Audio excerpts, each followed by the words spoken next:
बंगाल पर बोलूंगा तब लगाओगे, उसके पहले लगाओगे? नहीं, उसके पहले भी लगाएंगे नड्डा जी, उसके पहले।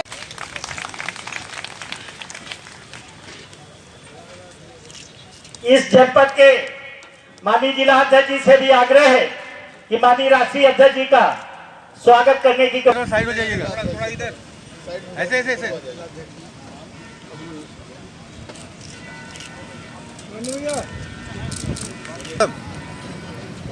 इसके उपरांत माननीय विधायिका साधना सिंह जी से आग्रह है कि माननीय राष्ट्रीय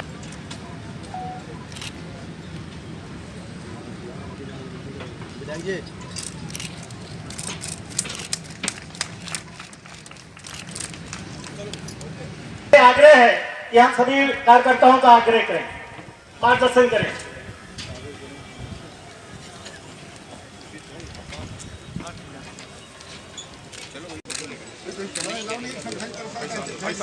भाई साहब चलिए, मंच का हो जाए, बैठ जा।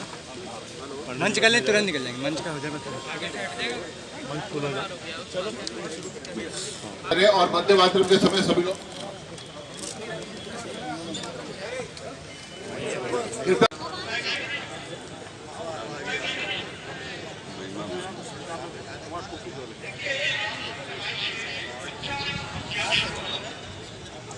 गाड़ी वालों दे रहा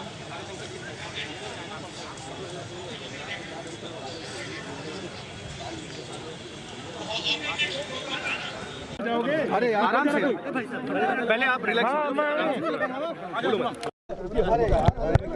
थोड़ा सा पीछे हो जाओ ना भैया प्लीज, थोड़ा सा खुद पीछे हो जाओ ना।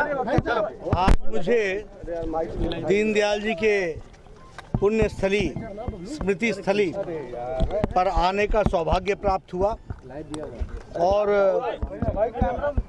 उनकी मूर्ति पर हमें यहाँ श्रद्धा सुमन भी चढ़ाने का सौभाग्य प्राप्त हुआ। दीनदयाल जी हम सबके करोड़ों कार्यकर्ताओं के प्रेरणा स्रोत रहे। वैचारिक पृष्ठभूमि पर उन्होंने भारतीय जनसंघ को और भारतीय जनता पार्टी को और भारतीय विचारधारा को एक नई दृष्टि दी, जो भारतीय संस्कृति से रची बसी और भारतीय राजनीति में भारतीय विचारधारा का महत्व, यह उन्होंने हम सब लोगों को बखूबी बताया। आज उनकी पुण्य स्थली पर आकर, स्मृति स्थली पर आकर एक हम सब लोगों को एक ऊर्जा मिलती है, प्रेरणा मिलती है, ताकत मिलती है और उस ताकत के सहारे हम लोग नरेंद्र मोदी जी के नेतृत्व में भारत को सशक्त, समृद्ध और यहाँ समाज के सभी वर्ग खुशहाल होकर के आगे बढ़े और दुनिया में भारत का नाम प्रशस्त हो, इस कल्पना को लेकर के हम सब चले हैं। उसकी ऊर्जा हमको यहाँ मिलती है पंडित दीनदयाल जी के पुण्य स्थली पर आकर के। आज हमारे कोरोना के वैक्सीनेशन का दूसरा चरण भी प्रारंभ हुआ है। आदरणीय प्रधानमंत्री जी ने इस दूसरे चरण में 60 साल की उम्र से ऊपर के लोग और साथ ही साथ जो कोमॉर्बिडिटी यानी जिन्हें कोई बीमारी है और 45 साल की उम्र से ऊपर के हैं, उनको 10,000 स्वास्थ्य के सरकारी केंद्रों से मुफ्त वैक्सीनेशन का कार्यक्रम प्रारंभ किया है।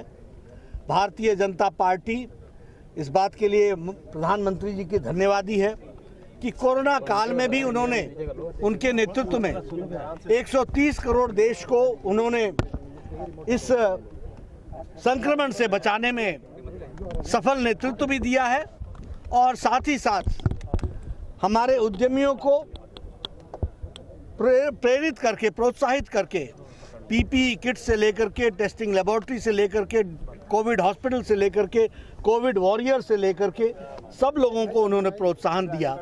और साथ ही साथ भारत आज लगभग 20 देशों को भी वैक्सीन दे रहा है और भारत में भी सक्षम तरीके से लोगों को वैक्सीनेशन का कार्यक्रम में अपना योगदान कर रहा है।